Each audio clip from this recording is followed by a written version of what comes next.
இதுவரைக்கும் நடந்த தாவேகாவினுடைய மாநாட்டிற்கோ இல்ல தேர்தல் பரப்புரை கூட்டங்களுக்கோ அரசு தரப்புல எந்த ஒரு முழுமையான ஒத்துழைப்பும் இதுவரைக்கும் கொடுக்கப்படல அப்படிங்கிறது ரொம்ப தெள்ள தெளிவா தெரியுது. ஏன்னா ஒவ்வொரு முறையும் அவங்க கேட்ட இடங்களுக்கு மாறாத வேறு இடங்கள் தான் கொடுக்கப்பட்டிருக்கு. இத விஜய் அவர்களே போன பரப்புரை கூட்டத்துல அவர் ரொம்ப தெளிவா சொல்லியிருந்தாரு. நாங்க எதிர்பார்க்கறது எல்லாமே ரொம்ப விசாலமான ஒரு பெரிய இடம், மக்கள் எளிதா வந்துட்டு போகக்கூடிய அளவுல அது இருக்கணும். நாங்க ரொம்ப அமைதியா அந்த கூட்டத்தை நடத்துவதற்கு வேண்டிய ஒத்துழைப்பு தான் நாங்க எதிர்பார்க்கிறோம். அதை கூட நீங்க செஞ்சு கொடுக்க மாட்டேங்கிறீங்க அப்படின்னு திமுக அரசு மேல ஒரு நேரடியான ஒரு குற்றச்சாட்டை வச்சிருந்தாரு.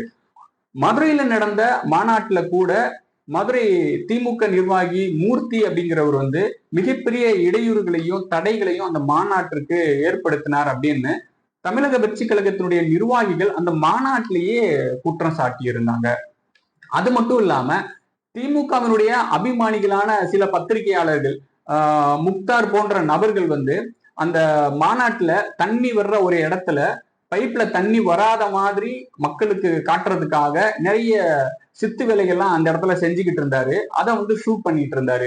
இத தாவேக தொண்டர்கள் கண்டுபிடிச்சு அவர் அங்கிருந்து உடனே அப்புறப்படுத்தினாங்க.